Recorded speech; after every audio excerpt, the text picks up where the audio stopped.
Debate. ఈ డిబేట్ని start చేస్తూ అణగారిన వ్యవస్థ నుంచి ఇవాళ ఒక రకంగా దాదాపు 40 దశాబ్దాల కళను సాకారం చేసుకున్న 2 తెలుగు రాష్ట్రాల్లోని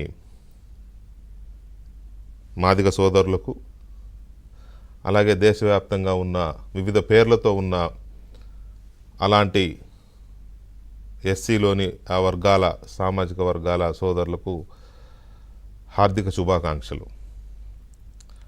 ఎందుకంటే ఇది చిన్న ఉద్యమం కాదు, ఆషామాషి ఉద్యమం కాదు. ఏవో విప్లవోద్యమాలు వచ్చినాయి, ఎన్నెన్నో ఉగ్రవాదులు చూసాం, తీవ్రవాదులను చూసాం, వేర్పాటువాదాలు చూసాం. కానీ అణగారిన వర్గాలు ఉద్యమాలు చేస్తే ఆదిలోనే అణిచివేసే ఈ సమాజంలో ఎన్ని అణిచివేతలున్నా, ఎన్ని అవమానాలు ఎదురైనా, ఎంత దారుణమైన నిర్బంధం ఎదురైనా, ఎన్ని ప్రలోభాలు పెట్టినా తొణకక బెనకక వితిన్ ద మూమెంట్ ఉద్యమంలోనే ఎన్నెన్నో చిచ్చులు పెట్టే ప్రయత్నాలు చేసిన, కొంతమంది అటులాగిన కొంతమంది ఇటులాగిన మాదిగ రిజర్వేషన్ పోరాట సమితి అనేది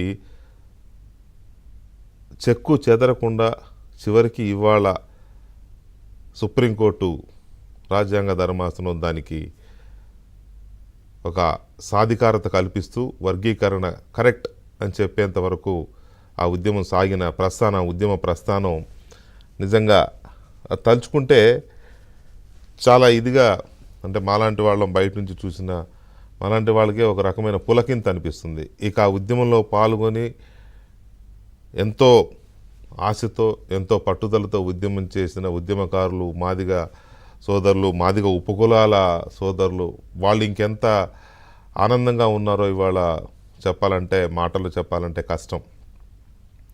అయితే ఈ ఉద్యమానికి ఎందుకింత బలం వచ్చింది? చాలా ఉద్యమాలు వచ్చినాయి, మగలో పుట్టాయి, పువ్వులో పోయాయి, ఎన్నెన్నో వస్తూ ఉంటాయి, ఎన్నెన్నో పోతూ ఉంటాయి. కానీ ఈ నిబద్ధత సాధించేంత వరకు వదలని పట్టుదల సుప్రీంకోర్టు ఒకసారి కొట్టేసింది. కేంద్ర ప్రభుత్వాలు వేసిన కమిషన్లు, రిపోర్ట్లు ఇచ్చినా కూడా అమలు కాల. కానీ ఎక్కడో ఒక చిన్న ఆశ, ఆ మినుకు అంటున్న ఆశ దీపం ఆరిపోకుండా ఇవాళ ఉత్తుంగ తరంగమై ఎగిసిపడుతోంది. ఆనాడు మోగిన మాదిగ డప్పు, దండోరా పేరుతో మోగిన మాదిగ డప్పు ఇవాళ దేశమంతా దద్దరిల్లుతోంది, మారుమోగుతోంది. నిజానికి దళిత హక్కుల కోసం ఎన్నో ఉద్యమాలు వచ్చాయి. ఎంతోమంది చాలా నికార్సైన దళిత నాయకులు చాలా ఉద్యమాలు చేశారు. అందులో కొన్ని నెరవేరాయి, కొన్ని మధ్యలోనే ఆగిపోయాయి రకరకాల కారణాల వల్ల. అది బలహీనపడడం వల్ల కావచ్చు, లేకపోతే ప్రలోభాల వల్ల కావచ్చు, ఒత్తిళ్ల వల్ల కావచ్చు. కానీ ఈ పర్టికులర్ ఈ ఉద్యమాన్ని గురించి చెప్పాలంటే తీవ్రమైన అంటరానితనం, అస్పృశ్యత, ఇప్పుడు అనుకుంటున్నాం మనం లేవని, కానీ ఇప్పటికీ ఉన్నాయి. ఆ అస్పృశ్యత, అంటరానితనం లేవని ఎవరన్నా అంటే అది హిపోక్రసీ అవుతుంది. ఉన్నాయి, అక్కడక్కడ ఉన్నాయి. కాకపోతే ఒక 35 ఏళ్ల క్రితం నాటి పరిస్థితి, 40 ఏళ్ల క్రితం నాటి పరిస్థితి మనం చూస్తే చాలా ఎక్కువ ఉంది గ్రామాల్లోనే కదా, పట్టణాల్లో కూడా ఉంది. ఫర్ దట్ మ్యాటర్ ఉద్యమ సంస్థల్లో కూడా, ఉద్యమ వ్యవస్థల్లో కూడా, వామపక్ష విప్లవ పార్టీలో కూడా అస్పృశ్యత ఉంది అనేది వాస్తవం. ఆనాడు పర్టికులర్గా గిరిజన, ఎస్సీ, పర్టికులర్గా మాదిగ, మాల ఇటువంటి కులాలకు వాళ్ళు చెప్పుకోవడానికే సిగ్గుపడే పరిస్థితి.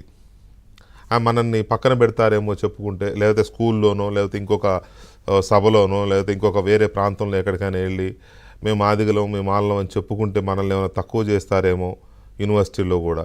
అందుకని వీలైనంత వరకు చెప్పకుండా దాచుకోవడం, పేరు చెప్పకుండా కులం పేరు, లేకపోతే వేరే కులం పేరు చెప్పుకుని ఇది చేసుకునే ఆ పరిస్థితుల్లో ఒక వ్యక్తి నేను మాదిగా అని చెప్పి రొమ్ము విరుచుకొని రోడ్ల మీదకి రావడం అనేది ఒక రకంగా అది దాన్ని ఏమనాలో కూడా అర్థం కాని పరిస్థితి. నేను మాదిగా అని చెప్పుకుంటూ పేరు పక్కన మాదిగ తగిలించుకొని మొత్తం మాదిగలందరూ పేరు పక్కన మాదిగ తగిలించుకునేలా ఒక జెండా